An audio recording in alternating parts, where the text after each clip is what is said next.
aunque Domingo dejó dos preguntas en el aire, después que Juan Ariel, ¿y dónde está Juan Ariel? Que no. Él está ahí, él está ahí. Esperó 5 minutos.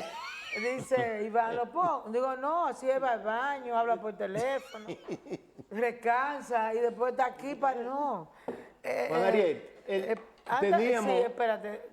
Yo voy a hacer esta pregunta igual que tú en el aire, después que tú termines, que él me diga. Como que me aclare más el asunto, como quiero mañana que le aclare una cosa, el asunto de la tasa de 3 puntos. Vuelvo y repito, yo no tengo dinero a plazo fijo, no, ni voy a poner. Posiblemente mejor cojo préstamo. Entonces es mucho que tengo que pagar. ¿Pero tú lo por los quieres préstamos. antes de o después de? No, después que te conteste Ah, a ok. ti. Juan Ariel, esa situación de que el encargado o el director de presupuesto manifiesta que no hay dinero, que están recortando todo el presupuesto, mientras que el ministro de Planificación y Desarrollo manifiesta que aunque se están recortando, pero se le está dando dinero a los ministerios. Es el señor Seara Hatton, quien lo sustituyó a él en el puesto. Sí, o sea, que tú quieres decir que no se ponen de acuerdo, que uno dice una cosa, pero otra. espérate, no solamente que no se ponen de acuerdo, que Ah, todo el ese mundo... fue que sustituyó a Juan Ariel. claro. Que todo el mundo... Él es de aquí. El que lo relevó en el puesto. Ese no es de aquí, de Santiago. ¿Quién? No. Miguel Seara Hatton. No. Que todo el mundo está hablando cosas diferentes y montos diferentes, porque la cantidad de obra que está el presidente también planteando que va a realizar con el presupuesto 2022, yo creo que ese presupuesto va, si es por promesa, va bien lejos. ¿Cuál es tu opinión? Varias cosas. Nosotros los economistas nos llevamos de los números. Las notas de prensa, los tweets, todo eso es narrativa. Nosotros los economistas vamos a los números y ahí vemos qué está pasando. La verdad, no ha habido tal ahorro. Cuando uno ve los números, uno se da cuenta que están pagando más contratación de servicios, más en remuneraciones, más en transferencia al sector eléctrico por déficit de las distribuidoras. En el gasto corriente han pagado más que todos los años anteriores. ¿De dónde viene este supuesto ahorro que quieren vender a la población? De que el gasto de capital, dígase, el gasto que el gobierno hace para construir obras, para reparar obras, para equipar escuelas, para equipar hospitales, está en mínimos históricos como porcentaje del PIB. El gobierno había presupuestado más de 130.000 millones de pesos para este año en gasto de capital, insisto, construcción de escuelas, carreteras, hospitales, caminos vecinales, todo eso.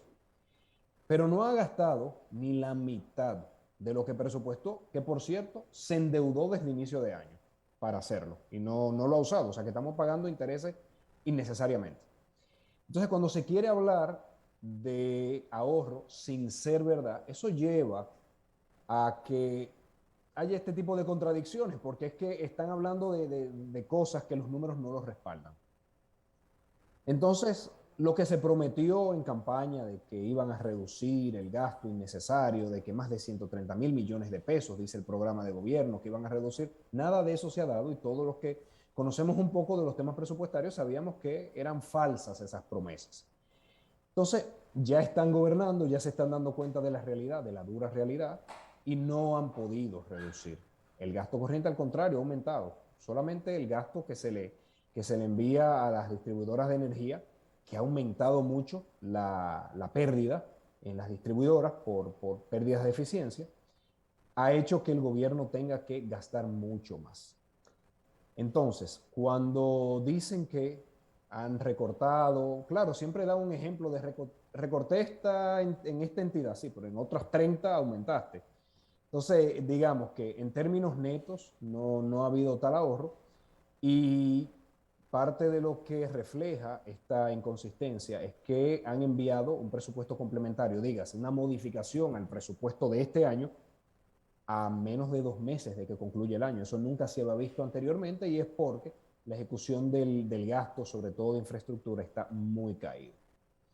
O sea Intentaron hacer una reforma, bueno, han intentado hacer varias reformas, no la han podido implementar. Entonces eso también complica las proyecciones de ingreso del año que viene y el mismo gobierno ha admitido de que le va a hacer adendas al presupuesto que sometieron para el 2022. O sea que esos préstamos están guardados para Sí, sacarlo claro, claro que sí. en una Sí, posible sí, reelección. sí, porque ¿qué pasa? El gobierno emitió 3.800 millones de dólares en septiembre del año pasado. No usó gran parte de esos recursos. De hecho, el gobierno terminó con exceso de dinero en la caja, por así decirlo. El mismo presidente Abinader lo reconoce en la carta que remite al Congreso cuando presenta el presupuesto de 2021. No obstante eso, el gobierno vuelve y emite 2.500 millones de dólares más en enero de este año. Pero a los pocos meses suspende los programas de ayuda social. Pero el gasto de capital está súper rezagado. ¿Qué quiere decir eso? Que se endeudaron mucho y que no lo han estado utilizando. ¿Cuál es el problema con eso? De que estamos pagando intereses que yo he estimado así, grosso modo, que son más o menos 100 millones de dólares, innecesariamente por haber emitido demasiado deuda y haber recortado los programas de ayuda social y el gasto en infraestructura. O sea que, como cuando una empresa toma préstamos para no usarlo, simplemente desperdicia el dinero. Juan Ariel, hay un tema. Tú eres un excelente expositor, un economista de fuste, pero no solamente te manejas en ese campo de la economía, tú también eres un miembro del comité político del Partido de la Liberación Dominicana PLD y sé que está al tanto de lo que ocurre a nivel nacional en materia política. En ese tenor, hay un informe de auditoría de la Cámara de Cuentas que incrimina duramente al gobierno del presidente Danilo Medina, en la persona, en este caso, de Nelson Peguero Paredes, quien fue jefe de la policía en la gestión del pasado presidente. Y por ahí, María se va, hay una situación de sometimiento en la justicia. ¿Cuál es la percepción que tú tienes como miembro del comité político de este tema y de esa auditoría particularmente, que parece ser una prueba para el caso de la operación Antipulpo? Bueno, yo no conozco la auditoría, por tanto, no me atrevería a comentar ese informe en particular. Me parece que las auditorías de las cámaras de cuentas no están llamadas a señalar, tipificar ilícitos penales, simplemente incongruencias en el manejo económico y financiero de una entidad y pues le tocará responder a esos informes de auditoría al que haya sido el titular en ese momento, pero yo creo que entre un informe de la Cámara de Cuentas y un caso penal dista mucho. De hecho, justamente por eso el Ministerio Público hace su trabajo, para investigar otras cosas. Entonces, pero eso más en el ámbito legal, que no, por cierto, no soy abogado. Ahora, yo creo que el mismo presidente Abinader, cuando se le preguntó sobre los casos de narcotráfico que han sobrado en los legisladores de su partido, dijo que la culpa es individual. 5 procesados por temas de narcotráfico, diputados del partido de gobierno, y eso no debería llevar a nadie a generalizar sobre la calidad moral y la integridad del PRM como organización y de los PRMistas. Yo creo que las generalizaciones no son correctas. Ahora, lo que es igual no es ventaja. Tampoco un eventual caso a un antiguo funcionario público de los gobiernos del PLD, tanto la administración de Medina, la administración de Fernández o gobiernos pasados como el de Hipólito, eso no debe generalizarse al gobierno completo ni al resto de los funcionarios. Cada quien es responsable individual de sus actos. Ariel, escúchame, yo te hago la pregunta, no porque simplemente esa auditoría apuntale o apunte hacia un funcionario pasado, como fue el director, no, el jefe de la policía de ese entonces, no. Yo me refiero porque la parte central de la auditoría incrimina a Alexis Medina, hermano del presidente. Es hacia ahí que va dirigido el asunto. Tú oyes. Pero como tú claro, dices... Pero bien sabemos que el sistema penal en República Dominicana es público, oral y contradictorio. Sí. En contradictorio significa que quien hace la acusación, pues obviamente tiene una contrarrespuesta.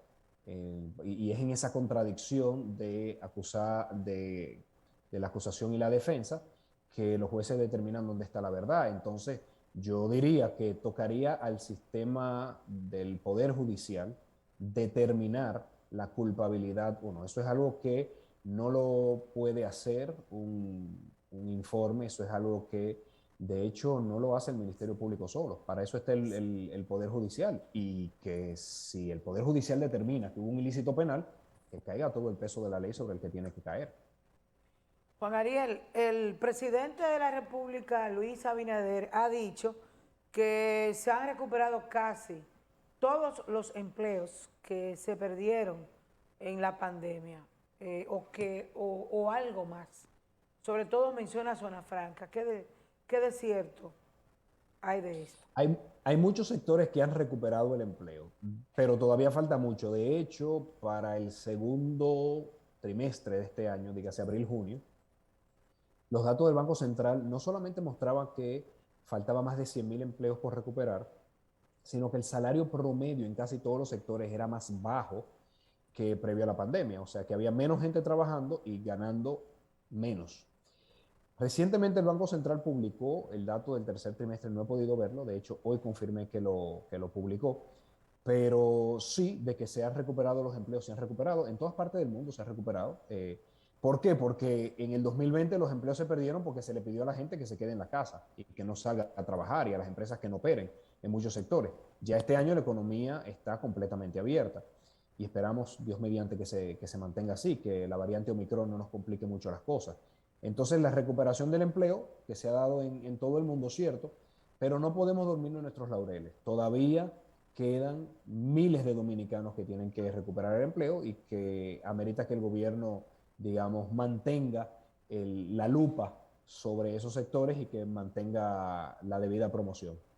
Juan Ariel, por último, ya prácticamente llegando a al término de nuestra entrevista, ¿cuál sería de la parte, no solamente tuya, como miembro del Partido de la Liberación Dominicana, sino como un ente social, conocedor de la economía, cuáles son los augurios de 2022 que tú entiendes que no espera? Yo creo que los precios se van a mantener altos. Las decisiones del Banco Central pueden ayudar a que no suban más de lo que han aumentado, o al menos que no lo hagan muy alto, pero creo que los precios se mantendrán altos y continuarán subiendo, ojalá y no tanto, afectando por eso el bolsillo de los dominicanos. Creo que la economía continuará creciendo, ojalá y el gobierno reactive la inversión pública, insisto, eso es muy importante. Y creo que el mercado laboral, dígase, las personas irán consiguiendo trabajo poco a poco. O sea que yo creo que si el gobierno reactiva la inversión pública, podemos tener un año 2022 sin preocuparnos demasiado por el tema del empleo y el crecimiento económico y todos enfocados a que los dominicanos puedan adquirir la canasta básica a precios razonables, porque eso es lo que más afecta. Bélica, Claro. Yo quería preguntar, Yo antes quiero- que él se vaya complique sobre mucho la el asunto. tarjeta. Sí. exacto, no, pero yo quiero aprovechar antes que se nos vaya Juan Sí, Ariel. yo también. Por lo menos en el caso mío, oí en un programa que él tiene programado un viaje de Me lo 2 años a preguntaste. Londres. Entonces yo quiero confirmarlo o no, si es cierto, que va a ser un posgrado, va a ser un estudio especializado en economía en Londres, y eso lo oí yo en la mañana, en un programa que tú sabes. Si es cierto o no, simplemente eso. Sí, claro, le comento, no son 2 años, la mayor parte de los programas en Inglaterra de hecho duran un año. Es un programa de 9 meses que tenía pendiente realizar desde que estaba en el gobierno y obviamente por mis responsabilidades no podía realizarlo. O sea que es un programa de 9 meses y yo he estado viajando al país, empiezo a viajar cada 2 meses, o sea que estaré un tiempo aquí, de hecho ahora mismo estoy en Londres y estaré un tiempo en Santo Domingo. ¿Usted está en Londres hasta ahora? Que ya, sí, estoy aquí en Esta Londres ahora. transmisión es de Londres. ¿Qué hora es allá ahora? Oh, pero me había dicho que tú Las estabas en 3:30 de la Londres. mañana. ¿Qué hora?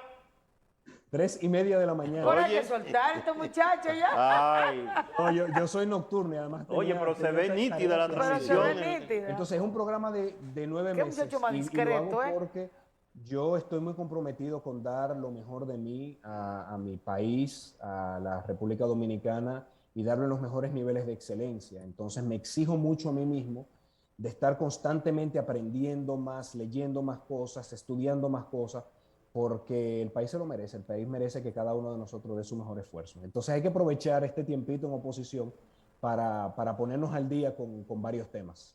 Perfecto. Mira, te Recuérdate, mandó recuérdate saludos. que son las 3:30 de la Dice ella madrugada, que- Bélgica. Sí, sí. Él Allá. bebió café. Dice que tu gran amiga, Bárbara Rodríguez, un saludo muy especial. Desde dice. Gurabo. Ella está en Un Gurabo. muy fuerte abrazo a Bárbara, de verdad que sí. No, que mira, yo tenía muchas preguntas, todas como mezcladas, pero ya son las 3 de la mañana ya. Sobre los bonos, 1.500 pesos. ¿Puede ayudar eso a un sector social vulnerable? Bueno, algo hace. No es lo suficiente porque no compensa el aumento que ha tenido la canasta básica, que ya ha aumentado más de 2.600 pesos comparado a lo que se tenía, el nivel de precio que se tenía previo al COVID, pero algo ayuda definitivamente. Ahora, el gobierno debería, yo siempre he dicho, el gobierno debería mantener algunos programas de ayuda social para las miles de familias que todavía no encuentran empleo y pues en ocasiones especiales ayudar a las familias, sobre todo a las de menores ingresos, a poder manejar este aumento de los precios. De verdad que no saldría tan caro hacerlo y por la baja inversión pública que tienen y por todos los préstamos que han tomado, el dinero les sobra para hacerlo, de querer hacerlo. Sí. Bueno, será en otra oportunidad que te vamos a preguntar sobre los programas sociales para ti, quédate en casa, porque, óyeme, 3:30 de la mañana, Sí, increíble, sí, sí. muchas Va a gracias. ser las 4 Muchas de la madrugada. Las 4. Muchísimas gracias a ustedes por la invitación, siempre feliz de compartir con ustedes. A mí personalmente sí, me agrada muchísimo. Yo creo que al equipo también. Sí, Tu sí, madre sí, debe estar viendo el programa, me la saluda. Absolutamente. Me dijo, vas al programa de mi amiguita Bélgica. Ay, Ustedes Jesús, son qué amigas y linda. usted Me no, no lo ofreciste sabía. que venía a tomarte un café con ella, pero nada, en otra oportunidad. Gracias. Feliz Navidad. Y feliz estadía en Navidad, un Londres, abrazo. la capital, oye, de Inglaterra. Yo quiero ir a compadre. Londres, pero Wow. tengo miedo a los aviones. Nos vamos a un consejo comercial y regresamos.